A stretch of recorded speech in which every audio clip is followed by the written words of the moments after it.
Il était une fois, dans une région merveilleuse et fantastique, 4 joyeux ingrédients. D'abord, il y avait l'œuf. Il était rose, un peu rondouillard et d'une allure très sympathique. Mais ne vous fiez pas à son apparence. Il était aussi très fragile. Il cachait un secret en lui que seuls les magiciens pouvaient découvrir. Ensuite, il y avait les amandes. La vie leur avait réservé plein de nouvelles expériences. On les avait retirées de leurs coquilles, elles qui les avaient toujours protégées. Puis, elles avaient complètement été transformées en poudre. Bien sûr, elles n'étaient plus tout à fait les mêmes. Elles avaient changé, évolué. Après, il y avait l'eau de fleur d'oranger. Ce n'était pas une eau comme les autres. Elle se cachait mystérieusement dans une petite bouteille bleue. Mais dès qu'on osait aller à sa rencontre, alors elle libérait sa merveilleuse petite odeur délicate, parfum de princesse des 1001 nuits. Enfin, il y avait la canne à sucre. Elle avait de longues tiges marron et de grandes et belles feuilles vertes. Elle avait été pressée, chauffée, stérilisée, filtrée et pire encore. Elle aussi avait fini en poudre, d'un magnifique blond. Mais ne vous y méprenez pas. Elle en était devenue encore meilleure, plus forte. Un jour qu'ils jouaient ensemble à cache-cache dans les placards de la cuisine, ils rencontrèrent un drôle de personnage. Il était tout noir et blanc, avec des vrais bras et des vraies mains d'humain. Il se présenta. « Salut les ingrédients, je m'appelle Bobby. Bobiscuit. Ça vous dirait que je vous cuisine ?» Les 4 ingrédients furent d'abord surpris. Puis, ils en discutèrent ensemble. « Il faut que tout le monde soit d'accord, » dit l'eau de fleur d'oranger. Certains avaient peur, d'autres étaient un peu timides. Mais finalement, ils acceptèrent tous de faire confiance à Bobby. Bobby commença par solliciter la poudre d'amande. « Bien, nous allons d'abord te peser. 77 grammes. Parfait. »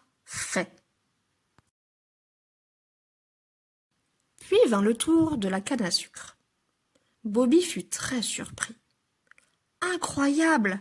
Tu fais exactement le même poids que les amandes. 77 grammes. Pas un de plus. »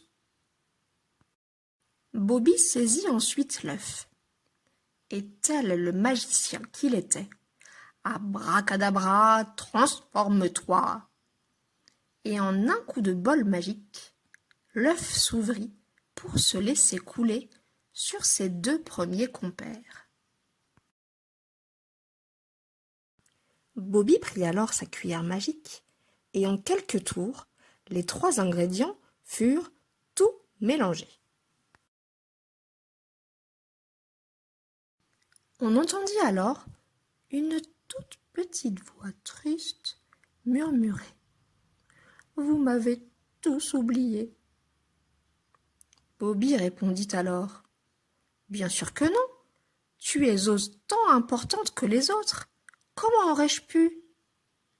Il saisit alors tendrement la petite bouteille bleue et versa quelques gouttes de fleur d'oranger dans une petite cuillère magique. Il la laissa ensuite délicatement rejoindre ses 3 amis. Quand soudain, une invitée surprise déboula dans la cuisine, la pâte feuilletée. Elle était jaune, ronde et fine. Mais surtout, elle se sentait terriblement seule. Bobby lui proposa alors de se joindre à eux. Plus on est de fous, plus on rit. Bobby saisit ensuite son couteau magique et entreprit de partager la pâte en exactement 16 morceaux de taille identique. Pas un de plus, pas un de moins. 16, c'était son chiffre porte-bonheur. Mais, chut, c'est un secret. Puis, l'heure des présentations officielles arriva. « Je vous présente la pâte feuilletée », dit Bobby aux ingrédients.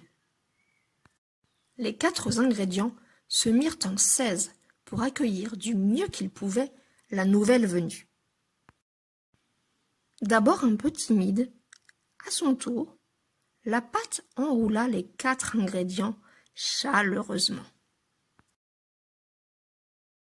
Une nouvelle amitié était née. Pour fêter ça, la pâte eut une idée. « Suivez-moi, je vous invite tous dans la dernière discothèque préchauffée à la mode, le 180 degrés. » Bobby accepta de les y accompagner. Mais il leur dit « Écoutez-moi, soyez bien attentifs.